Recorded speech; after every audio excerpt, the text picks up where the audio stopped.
Assalamualaikum warahmatullahi wabarakatuh. Alhamdulillah, assalatu wassalamu ala rasulillah wa ala alihi wa sahbihi wa mawala ba'du. Teman-teman sekalian, alhamdulillah kita bertemu lagi di kajian belajar sirah lewat video. Dan ini adalah video yang ke-17 ya, dari serial kajian yang sudah dilaksanakan. Bagi teman-teman yang terlambat mengikuti kajian ini, silakan cek beberapa video sebelumnya di channel YouTube ya, Happy Andi Bastoni channel, silakan dicek. Pada sesi ini kita akan bicara tema yang sangat penting dan menarik ya, yaitu tentang pernikahan baginda Rasul sallallahu alaihi wasallam ya.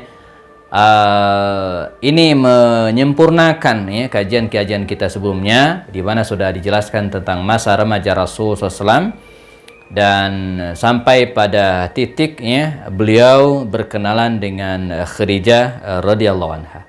Kita tahu rumah Khadijah yang dikisahkan tidak jauh dengan rumah Abu Bakar As-Siddiq, dan baginda Rasul ya, itu sering bertamu datang ke rumah Abu Bakar As-Siddiq, sehingga berkenalan dengan Khadijah.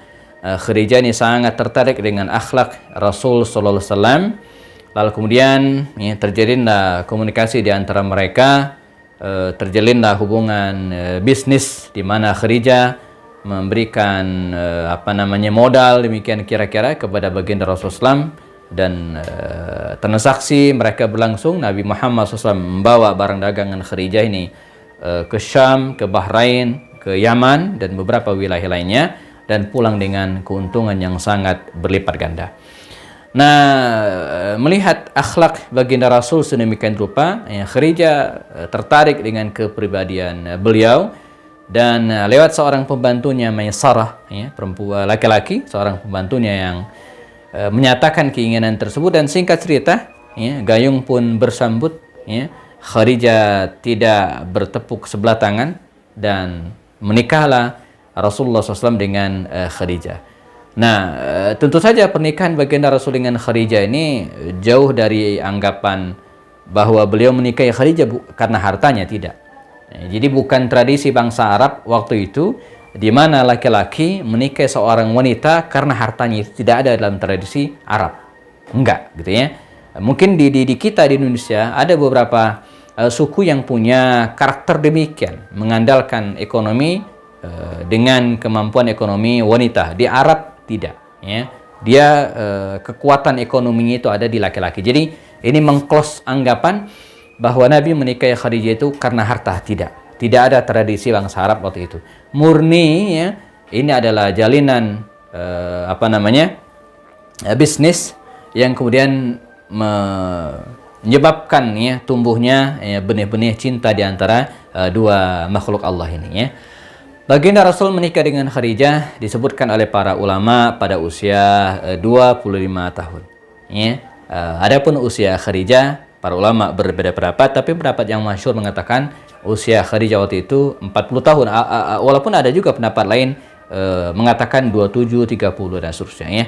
Tapi fix baginda Rasul itu usianya menikah dengan Khadijah di usia 25 tahun. Nah, ini angka 25 tahun ini juga sekiranya menarik untuk kita telaah.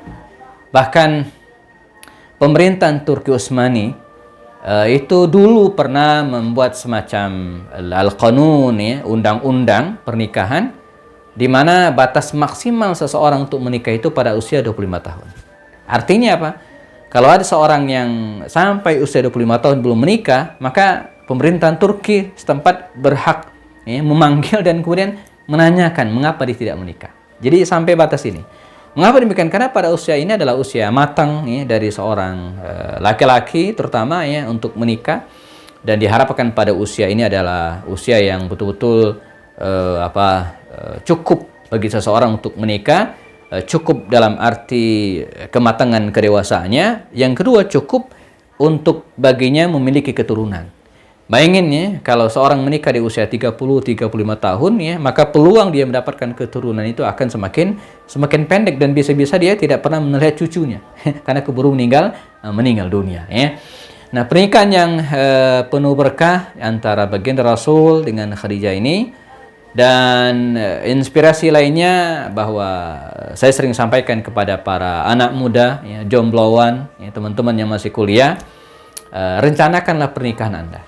Nah, jadi menikah itu harus by design, ya, dan bukan by accident. Ya. Jadi harus direncanakan. Kapan?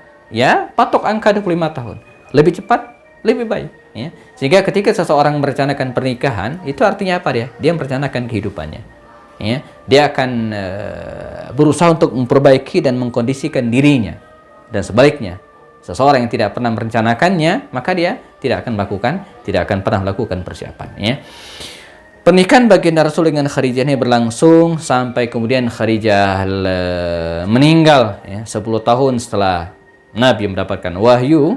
Artinya Khadijah ini mendampingi Nabi sekitar 15 tahun sebelum kenabian dan 10 tahun setelah kenabian, 25 tahun. Pada masa 25 tahun ini, ya, mereka dikaruniai keturunan, pertama Qasim, ya, putra Rasul yang paling tua. Kemudian Abdullah, anak laki-lakinya, kemudian Zainab, lalu kemudian Ruqayyah, Ummu Kulsum, dan Fatimah. Ya, jadi ada 6 anak Rasulullah dengan Khadijah. Sementara Khadijah sendiri dikabarkan sebelum menikah dengan baginda Rasul punya 2 orang suami, ya, yang sebelumnya, dan punya 3 orang anak. Ya, jadi Hindun laki-laki, Hala perempuan, dan Hindun perempuan. Jadi ada 3 orang anak. Nah, 3 orang anak ini, ya, yang jadi, ya, anak tiri, ya, baginda Rasul, ini adalah orang-orang yang mulia. Mereka masuk Islam dan disebut dengan sebagai keluarga Tahirah. Nah, ini pernikahan yang penuh berkah, di mana baginda Rasul selama menikah dengan Khadijah tidak pernah menikah dengan seorang wanita pun, ya, sampai kemudian nanti Khadijah wafat, meninggal dunia. Nah, kita berharap, ya, bisa memetik hikmah dari pernikahan ini, dan semoga Allah SWT memberikan keluarga yang sakinah, mawaddah, dan penuh rahmat, ya, sebagaimana kita sering doakan, ya, Allahumma alif, ya Allah, ya, kumpulkanlah, satukanlah hati-hati pasangan, ya, kama alafta baina Muhammadin SAW dengan Khadijah, sebagaimana engkau telah menyatukan hati Rasulullah SAW dengan Khadijah radhiyallahu anha. Semoga bermanfaat. Kita ketemu lagi pada sesi berikut, insyaallah. Saya Happy Andi Bastoni. Assalamualaikum warahmatullahi wabarakatuh.